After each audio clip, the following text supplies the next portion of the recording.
अस्सलामुअलैकुम। Programme night addition में हम आपको खुशामदीद कहते हैं। नाज़रीन, मुस्लिम लीग नून के रहनुमा कैप्टन रिटायर्ड सफदर की गिरफ्तारी पर बिलावल भुट्टो 48 घंटों के बाद आज मीडिया पर आए और ये कहा कि मैं मरीम नवाज और कैप्टन सफदर के साथ जो वाक़या पेश आया है इस पर शर्मिंदा हूँ और किसी को मुंह दिखाने के काबिल नहीं हूँ। सुबह सवेरे उनके होटल में उन्हें हिरासा करना ये इंतहाई शर्मनाक है। उनको हिरासा करके गिरफ्तार करना सिंध की आवाम की तौहीन है। बिलावल भुट्टो जरदारी ने इस वाक़े पर army chief general Qamar Javed Bajwa और DGISI जनरल फैज़ हमीद से तहकीकात करने का, इस सारे मामले को इन्वेस्टिगेट करने का मुतालिबा किया। फिर बिलावल भुट्टो के इस मुतालिबे के बाद ISPR की जानिब से ये खबर सामने आई कि chief of army staff general Qamar Javed Bajwa ने कराची वाक़े का नोटिस लेते हुए कोर कमांडर कराची को फौरी तौर पर हक़ाइक़ का तयन करने के लिए इंक्वायरी रिपोर्ट जल्द अज जल्द पेश करने की हिदायत की है। जबकि इसके साथ साथ कैप्टन रिटायर्ड सफदर पर मुकदमे और गिरफ्तारी के लिए पुलिस हुक्काम पर दबाव के मामले पर सिंध पुलिस के आला अफसरान ने छुट्टियों पर जाने की दरख्वास्त दे दी है। एक बहरान सी की कैफियत पैदा हो गई है। सिंध पुलिस के आला अफसरान की जानिब से इंस्पेक्टर जनरल सिंध पुलिस को लिखी गई एक जैसी लेकिन अलग-अलग दरखास्तों में कहा गया है कि कैप्टन रिटायर्ड सफदर के खिलाफ हालिया मुकदमे के इंदराज के मामले में काम में बेजा मुदाखलत हुई और पुलिस को सुबकी का सामना करना पड़ा, जिससे पुलिस अफसरान और मुलाजमीन दिल बर्दाश्ता और अफसुर्दा हुए हैं। दबाव के इस माहौल में पेशा वाराना फ़राइज़ की अंजामदेही मुश्किल है और इस दबाव से निकलने के लिए छुट्टी दरकार है। सिंध के आला अफसरान की जानिब से छुट्टियों पर जाने की दरख्वास्त पर रद्द-ए-अमल देते हुए साबिक वज़ीर आज़म नवाज शरीफ ने ट्वीट किया और ये कहा कि जो कराची में हुआ वो हमारे बयानिए रियासत के ऊपर रियासत का खुला सबूत है। आपने मुंतखब सूबाई हुकूमत के इख्तियारात का मजाक उड़ाया है, चार दीवारी के तकद्दुस को पामाल किया है, सीनियर तरीन पुलिस अफसरान को अगवा करके ज़बरदस्ती ऑर्डर लिए, पाक फौज को बदनाम किया, जबकि एडिशनल IG पुलिस का ये खत आइन से आपकी बगावत का सबूत है। मरीम नवाज ने भी इस मामले पर रद्द-ए-अमल देते हुए ट्वीट किया कि मैं सिंध पुलिस को सलाम पेश करती हूँ। शहरियों को खौफ की जंजीरों को तोड़ते हुए आइन की बालादस्ती के लिए खड़ा होना और इन हुकूक का मुतालबा करता हुआ देख कर खुशी हो रही है जो इन्हें कभी नहीं मिले। मरीम नवाज ने यह भी कहा कि साजिश और साजिशी बुरी तरीके से बेनकाब हो चुकी है और पाकिस्तान बदल चुका है। एक तरफ सिंध हुकूमत कैप्टन सफदर की गिरफ्तारी पर एहतजाज करती हुई नजर आ रही है तो दूसरी तरफ लाहौर में मरीम नवाज और लीगी रहनुमाओं के खिलाफ एक और मुकदमा कायम किया गया जिसमें शहरियों के लिए तकलीफ का बायस बनने, सड़कों को ब्लॉक करने, गैर ज़रूरी तौर पर लाउड स्पीकर और माइक्रोफोन का इस्तेमाल करने और सिक्योरिटी और कोरोना SOPs की खिलाफ वर्जी करने का इल्ज़ाम लगाया गया है। सवाल यह है कि क्या आर्मी चीफ के नोटिस लेने से अब जो मामले की हकीकत है अब ये सामने आ सकेगी जो एक दूसरे पर इल्ज़ाम तराशी की जा रही है। सवाल ये है कि क्या सिंध पुलिस के अफसरान का जो मोराल है, जो कहा जा रहा है कि हमें रिडिक्यूल किया गया है, क्या उनका मोराल बुलंद हो सकेगा। सवाल ये भी अहम है कि आखिर इस वाक़े का फ़ायदा किसको हुआ। इस पर मैं बात करूंगी। मुझे ज्वाइन किया है वफाकी वज़ीर बराए बहनूर अली ज़ैदी साहब ने। अस्सलाम वालेकुम, बहुत बहुत शुक्रिया अली ज़ैदी साहब आपका। अली ज़ैदी साहब, ये क्या हो रहा है सियासत में? सिंध पुलिस के अफसरान छुट्टी पर चले गए हैं, रिडिक्यूल कह रहे हैं हमें किया गया है, हमें डीमोरलाइज किया गया है। मुराद अली शाह साहब की प्रेस कॉन्फ्रेंस देख लें, वो कह रहे थे एक वज़ीर जो है ना वो वफाकी वज़ीर अल्टीमेटम देता रहा, आप ना पर्चा दर्ज करें तो मैं देखूंगा, मैं ये करूंगा वो करूंगा। मुद्दा तो आज भी आप लोगों पर ही डालने की कोशिश की जा रही है, आपका नाम लिए बगैर आप पर इल्ज़ाम लगाया गया। ये क्या हो रहा है हमारी सियासत में? शाजिया, पहली बात तो ये है कि नाम लेने की ज़रूरत नहीं। मैंने तो ट्वीट किया था कि अगर ये जो हुल्लड़बाजी हुई थी मज़ार कायद पे, उस पर अगर एक्शन ना लिया गया और IG साहब ने जो हमारे इतने सारे MPAs वहाँ थाने में खड़े थे अगर एक्शन नहीं FIR की तो मेरे पास एक कानूनी इख्तियार है प्रिविलेज मोशन का as a member of the national assembly. उसके बाद अच्छा देखें, उससे पहले मैं ये बताना चाहता हूँ कि जलसा करें, जुलूस करें, जो मर्जी करें, गालियाँ दें, झूठ बोलें, करप्शन बचाएं, वो अपनी पॉलिटिकली जो मर्जी करते रहें, लेकिन मज़ार कायद के ऊपर जाके इस तरह का ड्रामा अनएक्सेप्टेबल। कोई भी हो एज ए पाकिस्तानी जो पाकिस्तान में रहे, बाहर रहे, सारा लोग, इट वाज अनएक्सेप्टेबल। PTI के लोगों ने क्या किया? मैं आपको देखें, मेरी बात सुने, किसी ने जंप मार के अंदर वो फेंस को क्रॉस करके और अंदर ये नहीं किया। वो मरियम और सारे के सारे सफदर सब अंदर पहुंचे हुए थे। ये बिल्कुल ही कोई अनएक्सेप्टेबल बिहेवियर था। अच्छा जी, अगर मैं चले एफआईआर नहीं काटते और प्रिविलेज मोशन में करता, वो आके एक्सप्लेन कर देते, हो सकता है, लेकिन उन्होंने एफआईआर काटी। सिंध गवर्नमेंट या सिंध पुलिस मेरे अंडर तो नहीं है ना। मैं एक कराची का शहरी हूं और वहां से इलेक्टेड एमएनए, उसके नाते मैंने किया। उसके बाद जब एफआईआर कट गई तो मैंने अप्रिशिएट भी किया कि सुबह 5:30 बजे कटी। मैं आगे जहाज में इस्लामाबाद आ रहा था, जब मैं 9 बजे लैंड किया पता चला कि वो अरेस्ट हो गए। जरूर मैंने कहा था जब आपने एफआईआर काटी है तो आप मेक श्योर करें कि ये सिंध छोड़ के ना जाए, कानूनी कार्रवाई पूरी करें। जिनको प्रेशराइज आईजी किसके मातहत है? आईजी तो आईजी सिंध के अंदर सीएम सिंध के मातहत है फेडरल गवर्नमेंट का एम्प्लॉय। फेडरल गवर्नमेंट का एम्प्लॉय का मतलब नहीं, लेकिन वो काम तो सिंध हुकूमत के लिए कर रहा है। अच्छा, मुझे बताएं, जो आज सिंध पुलिस की अपनी ट्वीट है कि जो भी हमने किया कैप्टन सफदर की अरेस्ट वो कानून के मुताबिक किया और कानून के मुताबिक कार्रवाई होगी। अरेस्ट हुए, बेल हो गई, एंड ऑफ स्टोरी। अब ये इतना ड्रामा जो उसके बाद किया है इन्होंने, ये मुझे समझ में नहीं आ रही कि आईजी साहब नहीं है, मामला संजीदा हो गया है, रियासती इदारों तक बात पहुंच गई है। आर्मी चीफ साहब ने कराची कोर कमांडर से कहा है कि इन्वेस्टिगेट करें और रिपोर्ट पेश करें। ये कोई अब ड्रामा नहीं रह गया, मामला संजीदा हो गया है। तो आपको नहीं लगता है कि विफाक को अपने टाइम इसको इन्वेस्टिगेट करना चाहिए था? आईजी का मामला था।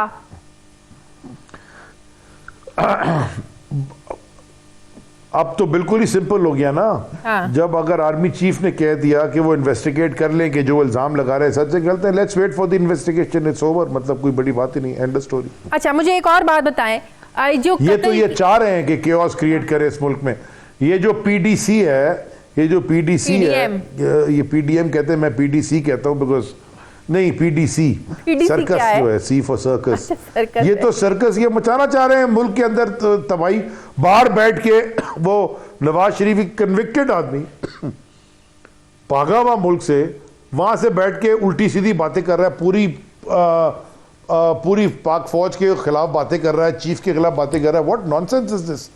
कोई अपने घर आए मेहमान के साथ भी इस तरह का रवैया करता है। काम कर रहे हैं, उनको अपना काम करने दें। वो जब आते हैं हमारे पास, उस वक्त आते हैं जब प्राइम मिनिस्टर साहब किसी चीज के लिए या गवर्नमेंट उनको किसी चीज के लिए हेल्प मांगती है, वो आके हेल्प करते हैं। वो तो कोई पॉलिटिक्स में उनका लेना देना नहीं है। ये क्या फजूल की बातें, वहां से बैठ के उल्टी सीधी बातें। हमारे घर कोई मेहमान आए, अब उसके साथ इस तरह का रवैया तो नहीं करेंगे ना। क्यों सिंध हुकूमत करेगी अपने घर आए मेहमानों के साथ? क्यों गिरफ्तार करवाएगी? वाह वाह वाह वाह, बड़े मजे की। आपके घर में मेहमान आए और वो तोड़ फोड़ करना शुरू कर दें आपके घर में, आप क्या करेंगे? कि जी मेहमान तोड़ दें तो कानून तोड़ दें तो? किसने किया? क्या बात हुई भाई? आप आए खुद एक्सेप्ट कर रहे हैं कि वो गलत काम हुआ, खुद एक्सेप्ट कर रहे हैं कि सिंध पुलिस ने लॉ के मुताबिक कार्रवाई की, तो फिर प्रॉब्लम क्या है? जब मुराद अली शाह सीएम एक्सेप्ट कर रहे हैं तो वो प्रॉब्लम क्या है? उनकी प्रेस कॉन्फ्रेंस में तो उनकी सारी खुद तजाद था, कंफ्यूजन था। नहीं जी, वो ठीक भी कर रहे हैं और जो हुआ वो गलत हुआ और सिंध पुलिस ने अकॉर्डिंग टू लॉ एक्ट किया, लेकिन गलत किया। क्या मतलब है इस बात का भाई?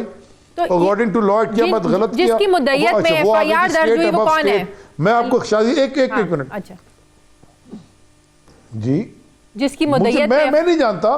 कायदे-ए-आज़म मज़ार के बोर्ड ने भी एक वहां पे एप्लीकेशन एफआईआर की दी हुई है।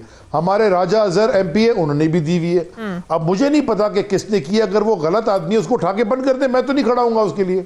Law needs to take its course. हर चीज में कानून को अपना कोर्स लेना है, इर्रिस्पेक्टिव कि वो कौन इंसान है। मेरी नजर में मज़ार कायद के अंदर जाके ये हुल्लड़बाजी इज अनएक्सेप्टेबल, इर्रिस्पेक्टिव कि मैं वजीर हूं कि नहीं हूं, मैं as a Pakistani, it is unacceptable. कोई भी बिल्कुल एक्सेप्ट नहीं कर सकता। उसके खिलाफ एफआईआर मैंने कहा था जरूर काटें, जिसने किया बिल्कुल ठीक है, बिल्कुल नहीं। उसके अलावा मुझे कुछ नहीं पता। अच्छा, पुलिस का रवैया ठीक था, दरवाजे तोड़े, बाहर भी तो उन्होंने निकलना था ना, कोई नाश्ते के लिए निकलना था बाहर, कोई उनका और भी प्रोग्राम्स थे उस दिन, बाहर निकलना था। अच्छा, रवैया ठीक था पुलिस का? इतनी क्या उतावली हो गई थी पुलिस? मुझे जरा ये बताइए कि जो ये पुलिस है ये किसके कंट्रोल में है? ये किसको रिपोर्टिंग लाइन क्या है इसकी? फेडरल गवर्नमेंट तो नहीं है। Police is reported to Sindh government को रिपोर्ट कर रही है। लेकिन कहानी बदल जाती है ना जब सामने आता है कि आईजी को जो है ना वो प्रेशराइज किया जाता है। आज बिलावल ने यही तो आर्मी चीफ साहब से जो है ना मुतालबा किया है कि कौन दबाव में ला रहा था, कौन सुबह उनको 4 बजे आके घर से लेकर गया। अब इसी चीज को तो इन्वेस्टिगेट करना है। जब आईजी सिंध पर इतना प्रेशर डालेंगे तो उनके नीचे महकमे के लोग क्या करेंगे? फिर दरवाजे ही तोड़ेंगे। आईजी सिंध इतने कमजोर हैं, 20-20 तो उनके पास गार्ड है, पूरी पुलिस की फोर्स है कि उनको कोई अगवा कर ले रात को। क्या ये, मुझे तो इसकी कोई आपको मंतक, कोई अक्लमंदी की इस बात करें, क्या बात कर रहे हैं आप? आईजी सिंध 22 ग्रेड का अफसर, पूरे सूबे का आईजी, पूरे सूबे की पुलिस उसके पास, ये कैसे हो सकता है? तो मुझे इसकी कोई समझ में नहीं आ रही। अब एनीवेज इस पे मैं कमेंट ही और नहीं करता, क्योंकि अब तो चीफ ने कह दिया कि इंक्वायरी करेंगे। विफाक का एम्प्लॉय है ना, फिर आप लोगों को इन्वेस्टिगेट करना चाहिए ना इस मामले को। विफाक को अपना रोल प्ले करना चाहिए ना। आईजी अगर हमें लिखेगा तो हम इन्वेस्टिगेट करेंगे ना। हमें तो नहीं लिखा, इल्जाम लग रहा है, हमें तो जो लिखा है वो ट्वीट है सिंध गवर्नमेंट की, सिंध पुलिस की। इतना बड़ा इल्जाम लग रहा है आप लोगों पे। क्या मतलब है साजिश? कोई चीज छुप के तो नहीं की। आप मुझे ये बताइए कि आपने वो वीडियो देखी है, वो आराम से सफदर साहब नहा धो के सफेद शलवार कमीज लट्ठे का पहन के गाना गाते हुए आराम से पुलिस की गाड़ी में बैठ के जाते हैं। मतलब इस पे आपको किधर नजर आई हथकड़ी? आपको किधर नजर आई हथकड़ी? आपको किधर नजर आया कोई धक्के दे रहा है? हाँ, आराम से जा रहे हैं जी, पता नहीं क्या, वो वोट को इज्जत दो। वो ये तो नोट को इज्जत देने वाले लोग हैं। ये वोट का, ये तो वोट को इज्जत देनी है, अपना कैरेक्टर बनाए अपने। ना जाते तब भी आप लोग एतराज उठाते। मुझे कोई एतराज नहीं है। अरे मुझे क्या एतराज है? वो जो अगर झूठ कोई बोल रहा है उस पर मैं एतराज ना करूं कि हथकड़ी में थे वो, मुझे बताएं हथकड़ी में लेके आया क्या था उनको? हथकड़ी लगनी ऐसे आराम से टहलते हुए गए, गाड़ी में बैठ के हवारी टावर से चले गए। हवारी टावर्स के दरवाजे भी बड़े हल्के हैं। मुझे क्यों? अच्छा, अगर सिंध एक्सक्यूज मी, अगर सिंध पुलिस ने कोई 6 बजे 7 बजे जितने बजे भी जाके दरवाजा ये किया, 1 मिनट के लिए मान लेते हैं कि वो ठीक है, तो फिर रिस्पॉन्सिबल तो सिंध पुलिस है। मैं क्यों रिस्पॉन्सिबल हूं? अच्छा, सिर्फ कैप्टन सफदर पर तो एफआईआर नहीं हुई ना, मरियम का भी नाम है उसमें, मरियम नवाज का भी नाम है, 200 और लोग हैं जिनके नाम है। सिर्फ एक शख्स को गिरफ्तार करके उसको हीरो बनाया, किसने बनाया, क्या मकसद था? फिर तो उनको भी गिरफ्तार करना चाहिए था ना, जो सब लोग वहां पर थे। तो ये पूरी पॉलिटिक्स, मैं तो एग्री कर रहा हूं, मैं तो इससे एग्री कर रहा हूं। ये तो पॉलिटिक्स ये खेल रहे हैं। कानून सबके लिए, जब जिस मुल्क में बराबर नहीं होगा, इस तरह के ये पॉलिटिकल विक्टिमाइजेशन, रोना धोना करते रहेंगे, आए अल्लाह जी हमारे पे बड़ा जुल्म हो गया। बड़ा कोई जुल्म हुआ है आपके ऊपर? आप मॉडल टाउन के ऊपर खड़े होकर मुंह पे निहत्ते औरतों को, बच्चों को, प्रेग्नेंट औरतों को गोलियां मुंह पे मार रहे थे। वो जुल्म आपको नजर नहीं आया था? उनके साथ तो आप खड़े आज स्टेज के ऊपर अजीब अजीब बातें कर रहे हो। बहुत ही संजीदा सवाल बात है। जिस सूबे के आईजी को प्रेशर कर उस पर डालकर आप जो है ना वो दस्तखत करवा लें, या उन्हें सुबह सुबह घर से उठाकर ले जाएं, या अगवा कर लें, जो सिंध हुकूमत बात कर रही है, एक आम शहरी कहाँ महफूज होगा? मैंने कराया है, नहीं क्या मैंने किया है? शाजिया, फेडरल गवर्नमेंट का इसमें क्या रोल है? मुझे जरा समझा दें। हमारी ना पुलिस, ना हमने कोई किसी को उठाया। अब नहीं, सिंध हुकूमत की किसने ये तो अभी इन्वेस्टिगेट होके पता चल जाएगा। हमने तो कुछ भी नहीं किया, इसमें हमारा क्या काम है? प्रिविलेज मोशन मूव करना मेरा राइट है, वो मैंने किया। अगर वो ठीक थे, वो कहते करने दो प्रिविलेज मोशन, मैं जवाब दूंगा मिनिस्टर को, खत्म हो जाती बात। ठीक है, बहुत बहुत शुक्रिया। वफाकी वजीर बराए बहरी उमूर अली ज़ैद हमारे साथ थे। मुझे प्रोग्राम में एक ब्रेक लेनी है नाज़रीन, वापस आते हैं एक छोटे से वक्फे के बाद।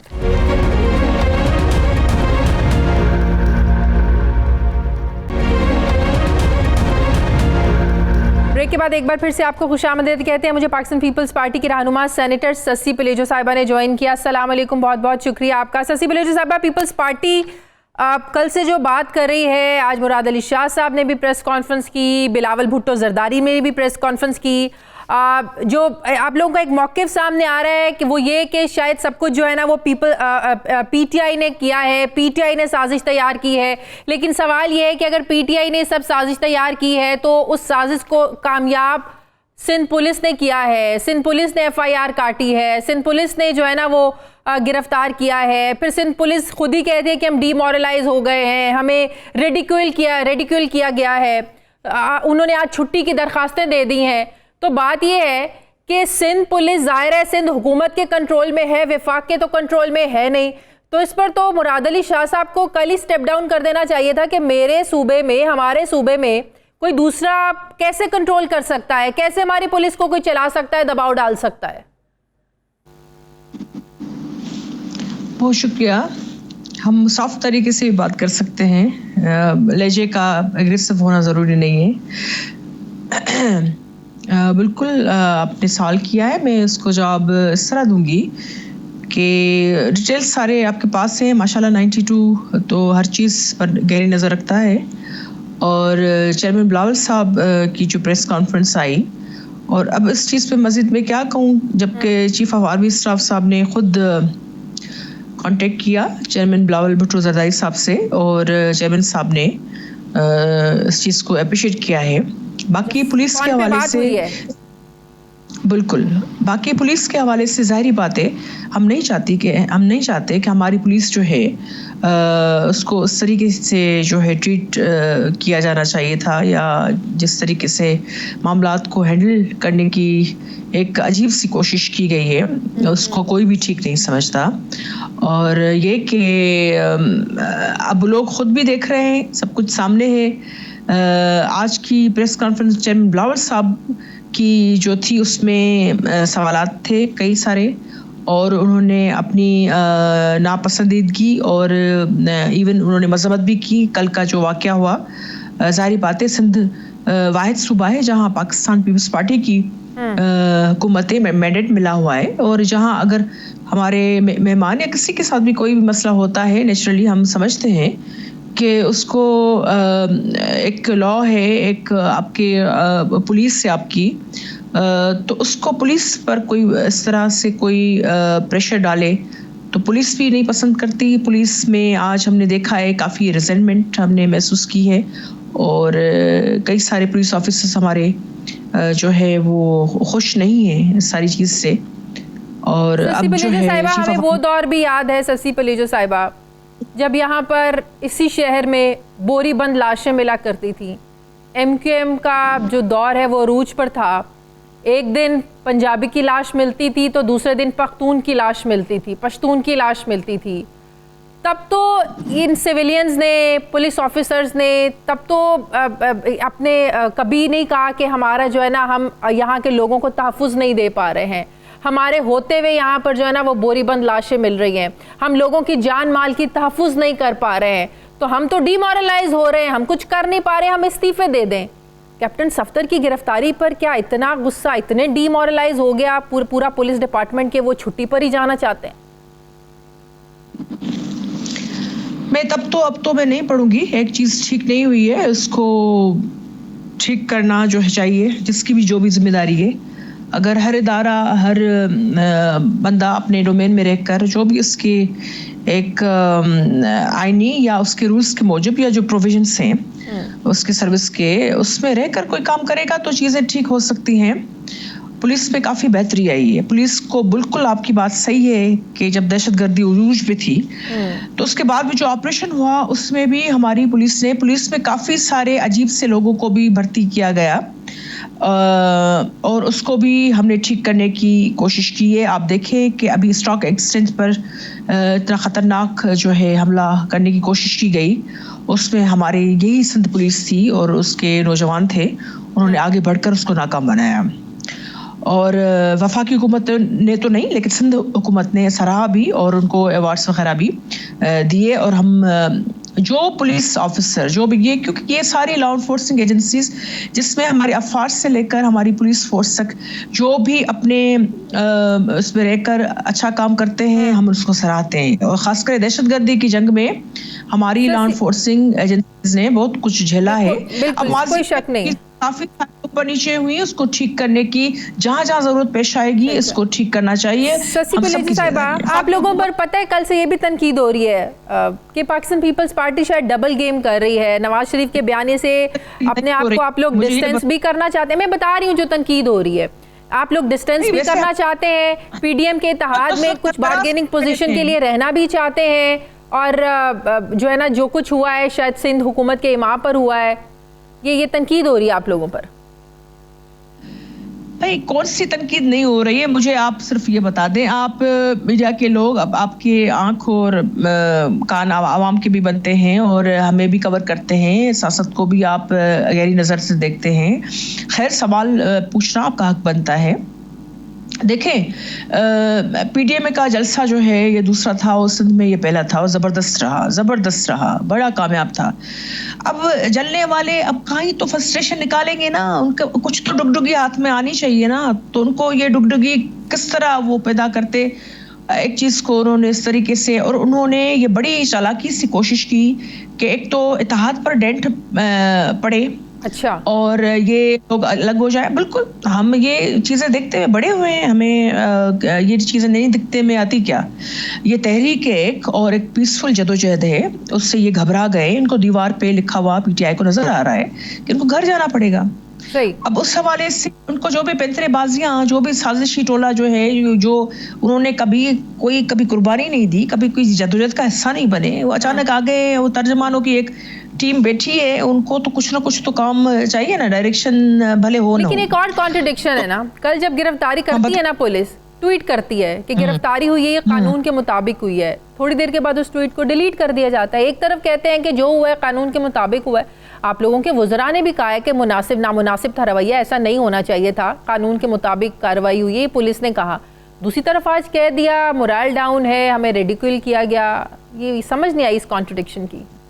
मीडिया को क्यों एक ट्वीट पर इतना हो रहा है? जो कार्रवाई हुई है, जिस तरीके से हमारी एक मेहमान थी मुस्लिम नून की, वो बिल्कुल रहनुमा है, मरियम नवाज शरीफ साहिबा, और रात के अंधेरे में, यानी सुबह फजर का टाइम था, जिस तरीके से एक तरह से दावा बोलने की कोशिश की गई, उस पर जो है वो अगर गलत बात थी, ट्वीट गलत उनको लगा या ठीक लगा, उनका वो पूरा हक बनता है। बात ये कि इस वक्त पुलिस में क्या सोच विचार जहन में चल रहा होगा, एक पूरी फोर्स है जनाब, और वो हर दहशतगर्दी और हर चीज से जो है लोगों को उनको प्रोटेक्ट करना उनका काम है, और उसमें इस वक्त जो है बड़ी रिजेंटमेंट है, बड़ी हलचल है, बेचैनी है, उसको ठीक करना हमारा सीएम साहब का, गवर्नमेंट का, उसमें हम पूरी कोशिश कर रहे हैं। इस वजह से हम चाहते हैं तहकीकात भी हो, और मैं खुद चीफ ऑफ आर्मी स्टाफ साहब के जो यस्टर को अच्छा समझती हूँ, जो उन्होंने फोन किया है बिलावल साहब को। बहुत बहुत शुक्रिया। पाकिस्तान पीपल्स पार्टी की रहनुमा सेनेटर ससी पलेजो साहब हमारे साथ ही। मुझे प्रोग्राम में नाज़रीन एक ब्रेक लेनी, वापस आते हैं वक्फे के बाद।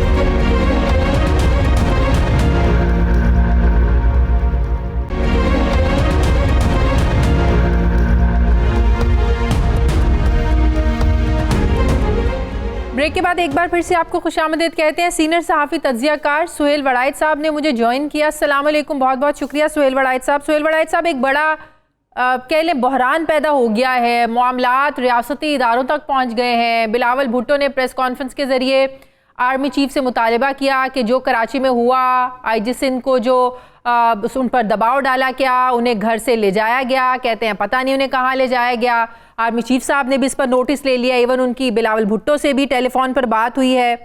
अब आईजी सिंध छुट्टी पर चले गए हैं, उनके जो दूसरे अफसरान हैं एडिशनल आईजी सिंध, दर्जनों अफसरान छुट्टी पर चले गए। ये सुहेल वड़ाइद साहब क्या हो रहा है? सियासत हमारी किस तरफ जा रही है? ये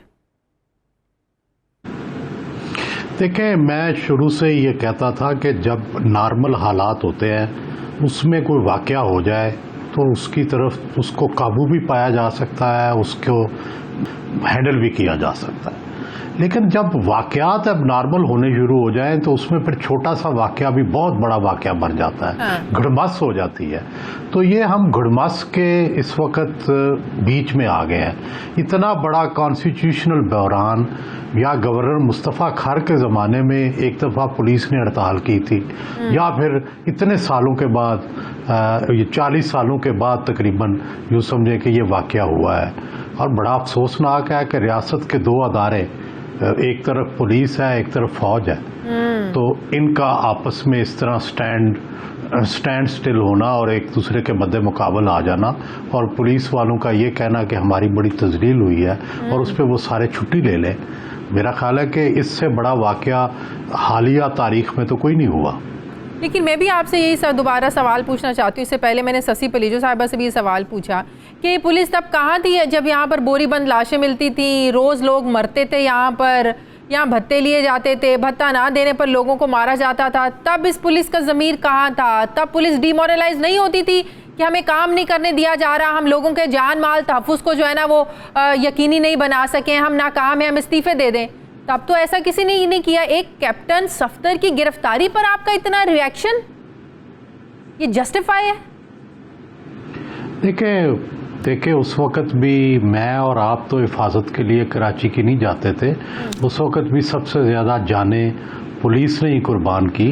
100 से ज़ायद SHOs जो थे उनको कत्ल किया गया ऑपरेशन के बाद मुख्तलिफ दहशत गर्दों ने।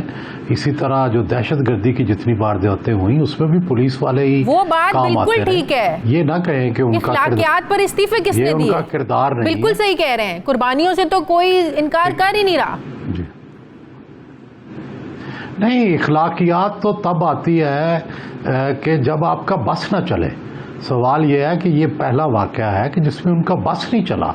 हमेशा जब बस नहीं चलता तब इख्लाकियात को आवाज़ दी जाती है। तो क्या विफाक इस्तेमाल कर गया सिंध हुकूमत को, और इतने जो वज़ीर आला सिंध लाइल रहे उन्हें पता ही नहीं चला कि IG के साथ क्या हो रहा है और पुलिस के साथ क्या हो रहा है, कौन दबाव डाल रहा है? इस पर तो स्टेप डाउन कर जाना चाहिए तो था। उन्होंने तो ओपन कर दिया ना शाजिया। जी जी,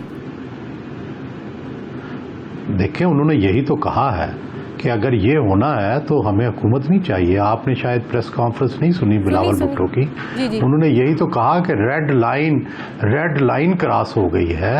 और रेड लाइन क्रॉस होने के बाद यानी अगर आप एक सर्विंग IG पुलिस जो है उसको घर से अगवा कर ले एक और फोर्स का बंदा, तो रेड लाइन तो अबूर हो गई। ये तो ऐसे ही है कि कल किसी चीफ सेक्रेटरी को गिरफ्तार कर ले या किसी और अफसर को गिरफ्तार कर ले पुलिस। तो हर एक अदारे का एक प्रेस्टीज होती है। ये तो भी हर एक का इल्जाम ही है ना सुहेल वड़ाई साहब, ये तो भी सिर्फ एक इल्जाम ही है ना। जाहिर है इसको इन्वेस्टिगेट होना तो बाकी है ना। आपको नहीं लगता कि IG जो होता है ये विफाक का एम्प्लॉय होता है? तो आपका ख्याल है होता है शाजिया, आपका ख्याल है कि ये इल्जाम है कि इल्जाम के ऊपर ही सारे लोग छुट्टी पे चले गए हैं? सवाल है, मैं तो पूछ रही हूँ अभी। फिर अच्छा, अगर सब कुछ इतना खुल गया तो फिर इन्वेस्टिगेशन क्यों हो रही है? अगर सब कुछ इतना वाजे है तो फिर क्यों कमेटियां बना रहे हैं? मुझे ये बताएं कि अगर सिर्फ इल्जाम है, अगर सिर्फ इल्जाम है तो सारे छुट्टी, फिर बरहान किस बात का? फिर इल्जाम क्या? फिर सारे लोग छुट्टी क्यों पे चले गए हैं? चीफ ऑफ आर्मी स्टाफ ने फोन क्यों किया है? चीफ ऑफ आर्मी स्टाफ ने इंक्वायरी का हुक्म क्यों दिया है? ठीक है, अच्छा पुलिस मान लिया, पुलिस डिमोरलाइज हुई, रिडिक्यूल हुई, लेकिन पुलिस का रवैया जस्टिफाई था, पुलिस का रवैया दुरुस्त था। कमरे को, दरवाजे को तोड़कर आप अंदर जा रहे हैं, आपने इंतजार भी नहीं किया कि ज़ाहिर उन्होंने वापस भी जाना है, यहाँ से बाहर भी निकलना है, वो रवैया दुरुस्त था पुलिस का। देखिए शाजिया, पहले तो आप अपने जहन में ये क्लियर करें कि आप पुलिस किसको कह रही हैं और किसके साथ आप साथ दे रही हैं। नहीं, मैंने फुटेज में पुलिस को देखा कह रही है कि हाँ, नहीं सुन ले ना, गुजारिश सुन ले। सिंध पुलिस कह रही है कि हमने अंडर ड्यूरेस ये काम किया है, ठीक है, और उसी पे तो उन्हें एहतजाज है जिसका आप उन्हें इल्ज़ाम लगा रही हैं। इसी पे तो उन्होंने छुट्टियां ली हैं कि भाई हमसे वो काम करवाया गया है जो हम नहीं करना चाहते थे और हमें मजबूर किया गया है। तो अब जब एक बंदा ये कहता है कि मुझे मजबूर करके ये काम करवाया गया है तो उसकी तो उसे रिस्पॉन्सिबिलिटी नहीं दी जा सकती।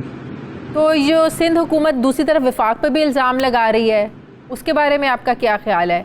क्या विफाक ने कोई साजिश की है? उन्होंने दर्ज करवाया है, पीटीआई के शख्स हैं जिनके नाम से मुकदमा दर्ज हुआ है, और पहले फेडरल मिनिस्टर ने कोशिश की, शफकत महमूद साहब ने पर्चा दर्ज कराने की, तो पीटीआई कहीं ना कहीं इन्वॉल्व तो है। तो इसका मतलब लाहौर शादरा में जो पर्चा दर्ज हुआ था उसमें भी पीटीआई इन्वॉल्व है। आजकल जितने भी पर्चे दर्ज हो रहे हैं, FIRs कट रही है, उनके पीछे पीटीआई क्यों निकलती है सुहेल वड़ाई साहब? ये तो पीटीआई से पूछना चाहिए, मेरा ख्याल है वो ऐसे हैं तो नहीं, पता नहीं क्यों ऐसे हो गए हैं।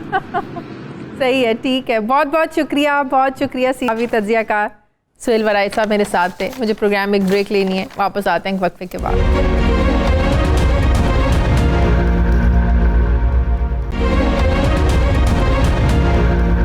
ब्रेक के बाद एक बार फिर से आपको खुशामदीद कहते हैं। नाजरीन, मुल्क में महंगाई का जिन बेकाबू है और हुकूमत के महंगाई को कंट्रोल करने के सब दावे बेअसर नजर आ रहे हैं। वज़ीर आज़म इमरान खान अब तक महंगाई पर 11 नोटिस ले चुके हैं और वो जब भी नोटिस लेते हैं महंगाई कम होने की बजाय बढ़ जाती है और महंगाई कम करने के लिए तमाम तर हुकूमती इक़दामात के अमली तौर पर कोई नताइज सामने नहीं आते हैं।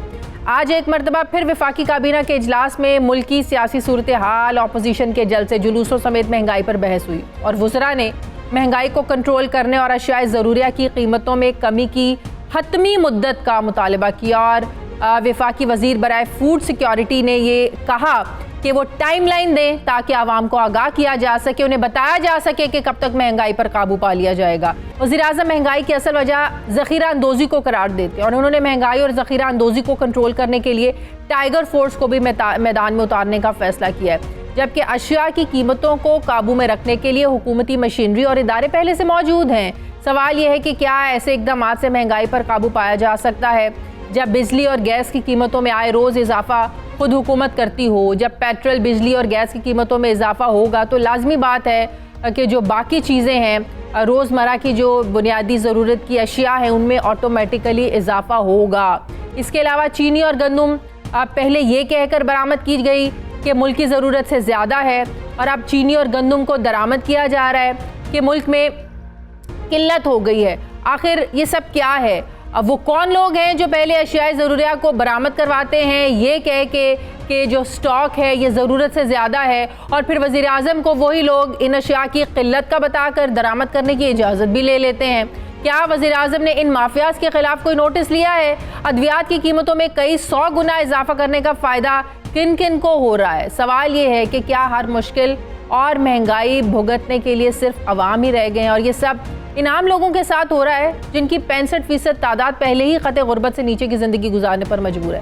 हालिया महंगाई में सफ़ेद पोश तबके के लिए भी ज़िंदगी गुजारना मुश्किल हो गया और जो लोग किराए के मकानों में रहते हैं इनका हाल और भी ज़्यादा अबतर है। वो मकान का किराया दें या फिर बिजली गैस के बिल अदा करें, बच्चों का खाना पूरा करें, फिर घर में कोई बीमार हो तो उसके लिए दवाएँ ख़रीदें, बच्चों के स्कूलों की फ़ीसें दें या दीगर अखराजात पूरे करें, या फिर वो 2 वक्त की रोटी खाएँ। ये सब वो सवालात हैं जिनका जवाब जो है ज़ाहिर है इस वक्त किसी हुकूमती नुमाइंदे के पास, किसी वज़ीर के पास, किसी मुशीर के पास नहीं है। अब सिर्फ ये ऐलान करके कि आइंदा दिनों में महंगाई का मसला हल हो जाएगा, यकीनन इससे जान नहीं छुड़ाई जा सकती है। आवाम को रिलीफ चाहिए, आवाम को रिलीफ देना होगा। यही आवाम सवाल कर रहे हैं कि क्या नया पाकिस्तान बनाने वालों को हुकूमत में आए हुए जो 2 साल से ज़ायद अरसा हो गया है, कब बनेगा नया पाकिस्तान जिसमें महंगाई मुकम्मल तौर पर कंट्रोल में आएगी, जिसमें गरीब और अमीर का जो है वो फ़र्क ख़त्म होगा? इस पर मैं बात करूंगी। मुझे ज्वाइन किया है माहिर मुआशियात डॉक्टर फ़ारूक सलीम साहब ने। अस्सलाम वालेकुम, बहुत बहुत शुक्रिया डॉक्टर साहब आपका। डॉक्टर साहब, एक तरफ ऑपोजिशन सड़कों पर है, दूसरी तरफ आवाम को महंगाई का सामना है, बेरोज़गारी का सामना है। आप देखें गंदम, आटा, सब चीनी सब महंगा है। ना सिर्फ गंदम की कीमत बल्कि मजमूई तौर पर महंगाई की शरह खासी बुलंद है। अब गंदम की सपोर्ट प्राइस के हवाले से पहला सवाल जो मैं आपसे करना चाहती हूँ, ECC का जो इजलास हुआ उसमें कहा गया कि सपोर्ट प्राइस मुकर्रर करने के हवाले से बहुत से लोगों ने मुखालफत की, बहुत से लोगों ने कहा नहीं जिसको करना चाहिए। जिन्होंने मुखालफत की उनका बयानिया ये था, उनका मौक़िफ़ ये था कि अगर आप सपोर्ट प्राइस को इवन 5% तक भी लेके जाएंगे तो महंगाई का एक नया तूफान खड़ा हो जाएगा। लेकिन जो हक में नज़र आए कि नहीं सपोर्ट प्राइस मिलनी चाहिए, जिसकी वजह यह है कि इससे जो किसान है वो भी जो काश्त जो है ना वो ज़्यादा करेगा, आपके यहाँ पैदावार भी ज़्यादा होगी। तो आपको क्या लगता है कि जिनका ये पॉइंट ऑफ व्यू है कि सपोर्ट प्राइस को बढ़ाने से महंगाई का तूफान आएगा, वो दुरुस्त है डॉक्टर साहब? जी देखिए, हुकूमत मैं समझता हूँ कि एक बड़ी मुश्किल में पड़ गई है। एक तरफ किसान हैं जो कि दही इलाकों में रहते हैं, उनकी जो कॉस्ट ऑफ इनपुट है, चाहे वो खाद की कीमत हो, चाहे वो बिजली की कीमत हो, जो भी उनकी इनपुट्स जा रही हैं वो बढ़ गई हैं, उनके अखराजात बहुत बढ़ गए हैं। लेकिन अगर वहाँ पे सपोर्ट प्राइस बढ़ाई जाती है तो जैसे आपने कहा कि ऑपोजिशन ऑलरेडी सड़कों पे निकली है, फिर जो हमारे शहरी इलाके हैं उनमेन जो सारिफीन हैं उनको अगर महंगी गंदम मिलेगी, अभी पिछले कोई साल 1.5 साल में मैंने देखा कि तकरीबन आप समझिए कि 100% के करीब जो है वो गंदम की आटे की कीमत जो है वो बढ़ गई है। तकरीबन 36 रुपए 37 रुपए चला करती थी 1.5-2 साल पहले, अब वो 70-75 रुपए पे पहुंच गई है। तो हुकूमत में समझता हूँ बड़ी मुश्किल में पड़ गई है कि उसने किसान को खुश रखना है या उसने जो सार्फिन हैं जो ज्यादातर शहरी इलाकों में हैं उनके साथ क्या बर्ताव करना है। अगर किसान को खुश किया जाता है और सपोर्ट प्राइस बढ़ाई जाती है तो फिर जो शहरी इलाकों में सार्फिन हैं वो ऑलरेडी सड़कों पे निकले हुए हैं। मैं समझता हूँ कि हुकूमतें जो हैं वो तकरीरों के दौर के ऊपर नहीं गिरती हैं, वो जलसे जुलूसों के दौर के ऊपर नहीं गिरती हैं, लेकिन महंगाई वाला जो बयानिया है, महंगाई वाली जो हकीकत है वो बड़ा पावरफुल रोल प्ले कर सकती है। और इसके साथ अगर आप वो मिस गवर्नेंस जो है जो पंजाब में स्पेशली अगर उसको भी मिला लें तो ये ऑपोजिशन का एक बहुत ठोस किस्म का, बड़ा पावरफुल किस्म का, बड़ा लीथल किस्म का जो है वो कॉम्बिनेशन बन जाता है। तो डॉक्टर साहब, ये जो सहूलत बाज़ार, बचत बाज़ार लगाने आप जा रहे हैं, ये टेम्परेरी अरेंजमेंट कब तक चलेगा? ये जो महंगाई का जो जिन है, जो जाहिर है जब तक आप किसी मसले की जड़ तक नहीं पहुंचते हैं वो मसला कभी हल नहीं होता है। तो ये टेम्परेरी अरेंजमेंट करने से कब तक आप, ये 2.5 साल और आप ऐसे चलाना चाहते हैं? सहूलत बाज़ार लगा दें, बचत बाज़ार लगा दें, टाइगर फोर्स को मैदान में उतार दें, ये काम ऐसे चलेगा 2.5 साल और? देखिए, दो चीजें हैं, एक कहलाती है बीमारी और दूसरा है बीमारी की अलामात। ये जो आपने जिक्र किया कि हम सस्ते बाजार लगा देंगे, ये बीमारी की अलामात को दबाने की कोशिश हो रही है। बीमारी की हम बात करते हैं, आटे की महंगाई, चीनी की महंगाई, यहाँ पे बीमारी को दूर करने की मैं समझ रहा हूँ कि कोई कोशिश नहीं की जा रही, उसके रूट कॉजेज पे नहीं पहुंचा जा रहा। अब हमें सबको ये पता है कि 27 मिलियन टन की जो टारगेट था गंदम का वो मीट नहीं हुआ। वो तकरीबन 6 या 7%, सिर्फ 6 या 7% कम गंदम पैदा हुई है, लेकिन जो कीमतें हैं वो 100% बढ़ गई हैं। तो आप सोचिए कि वो एक लॉजिकल कुछ नजर नहीं आता कि ये पॉलिसी मेकर्स कौन है डॉक्टर साहब? पहले आप कहते हैं जी, वजीर आजम साहब को पहले आप बताते हैं जी कि हमारे यहाँ स्टॉक है इसलिए आप इसको एक्सपोर्ट कर दें। जब अपने यहाँ बहरान देखते हैं फिर आप इजाज़त लेते हैं, नहीं नहीं नहीं जी हमारे यहाँ तो वो स्टॉक ही नहीं, अब आप इसको इम्पोर्ट कर लें। ये कौन लोग हैं पॉलिसी मेकर जिनको पता ही नहीं है स्टॉक कितना है, हमें कितनी इम्पोर्ट करनी है, कितनी हमें एक्सपोर्ट करनी है? ये कहाँ पॉलिसीज बन रही हैं सारी? देखिए, ऐसे लग रहा है कि जैसे जो बीमारी है, महंगाई की बीमारी, वो गरीबों की बीमारी है, बेरोजगारी की बीमारी जो गरीबों की बीमारी है, ये बीमारी रियली हुकूमती वज़रा की बीमारी नहीं है। और साथ ही साथ मैं ये भी कह दूं कि ये ऑपोजिशन वालों की भी बीमारी नहीं है। तो आप देख रही हैं कि हम मईशत को, जो 22 करोड़ पाकिस्तानी हैं, उनके ऊपर जो तकालीफ का बोझ है उसको कम करने की कोई बात नहीं कर रहा। ना ऑपोजिशन बात कर रही है और ना हुकूमती वज़रा बात कर रहे हैं। आप देखिए कि हुकूमती वज़रा टेलीविजन पे आते हैं, हमें बेशुमार डिफरेंट किस्म के चार्ट्स दिखा रहे हैं। पिछले 2 सालों से वो करप्शन के चार्ट दिखाए जा रहे हैं। मेरी दरख्वास्त ये होगी कि कुछ वज़रा टेलीविजन पे आके हमें वो ग्राफ्स भी दिखाएं कि बिजली की कीमत का क्या हुआ, आटे की कीमत का क्या हुआ, चीनी की कीमत का क्या हुआ, और कोई हिकमत अमली हमें बताएं कि उन कीमतों को नीचे कैसे लेके आएंगे। देखिए, गरीब आदमी के ऊपर इस वक्त जो बोझ है वो मेरी समझ से बाहर की बात है कि वो आटा कैसे खरीद सकता है, वो चीनी कैसे खरीद सकता है। टमाटर की कीमत 117% पिछले 1.5-2 सालों में बढ़ गई है। जब साथ ही साथ बढ़ रही हैं और उसके साथ ही साथ आप देखिए कि आमदन कम होती चली जा रही है, बेरोजगारी बढ़ती चली जा रही है। तो ये 3 चीजें जो है ये इकट्ठी हो रही हैं, कीमतें बढ़ रही हैं, बेरोजगारी भी बढ़ रही है और साथ ही साथ आमदन कम। लेकिन ऐसे में नए शहर बसाना बहुत जरूरी है डॉक्टर साहब, महंगाई कंट्रोल कर लें आप देखें ना, आप नए शहर बसाने जा रहे हैं, वहाँ पर कितना पैसा लगना है, कौन इन्वेस्टमेंट करेगा? क्या आपके मुल्क के हालात हैं ऐसे कि लोग यहाँ पर इन्वेस्टमेंट करें? इन्वेस्टमेंट कितनी हो रही है यहाँ पर? आप देखें, आप लोगों ने इन्वेस्टर को क्या अट्रैक्टिव पॉलिसी दी है जो पाकिस्तान में आकर इन्वेस्टर जो है ना वो आकर इन्वेस्ट करे। नए शहर आप बसाना चाहते हैं, इतना पैसा कहाँ से आएगा? कैसे? आप लोगों ने तो 1 करोड़ जो है ना नौकरियाँ देनी थी, 50 लाख घर बनाने थे, वो आप लोग टारगेट पीछे छोड़ के आप नए शहर बसाने चले। क्या ये हुकूमत की पॉलिसियों में आप कहते कंसेंसस कहीं नजर आ रहा है आपको? देखिए, बुनियादी नुक्ता यह है कि मईशत और सियासत का एक बड़ा गहरा ताल्लुक है। मईशत उस वक्त तक सीधी राह पे नहीं चलेगी जब तक सियासी मैदान के अंदर वो अदम इस्तेहकाम रहेगा। अब देखिए कि हमारी ऑपोजिशन और हुकूमती पार्टी जो है वो तो एक दूसरे के गले दबाने चले हैं। यानी कि वजीर आजम साहब कहते हैं कि ये गैंग ऑफ डेकॉइट्स है, ये चोर हैं, ये डाकू हैं। दूसरी तरफ से जो अपोजिशन वाले हैं वो ये कहते हैं कि ये सिलेक्टेड प्राइम मिनिस्टर है। तो ये दोनों को एहतियात से काम करना पड़ेगा अगर वो 22 करोड़ पाकिस्तानियों का मफाद अपने जहन में रखते हैं। हुकूमती पार्टी को चोर, डाकू और ये करप्शन का इल्जाम जो है सारी की सारी ऑपोजिशन के ऊपर नहीं डालना चाहिए। और साथ ही साथ ऑपोजिशन का कहीं ये हक नहीं बनता कि वो एक इलेक्टेड गवर्नमेंट को ये कह दे कि वो सिलेक्टेड गवर्नमेंट है। तो किसी ना किसी किस्म की यहाँ पे रेकंसिलिएशन, कोई मुफाहमत की सियासत जब तक शुरू नहीं होगी, मईशत कहीं जाने वाली नहीं। एक आखिरी सवाल डॉक्टर साहब, वो ये कि IMF ने जो कहा है कि कोरोना वायरस बहरान से पहले की मुआशी नमू की तरफ वापस जाने के लिए मिडल ईस्ट और वेस्ट एशिया के जो ममालिक हैं 1 दिहाई लग सकती है, 10 साल लग सकते हैं।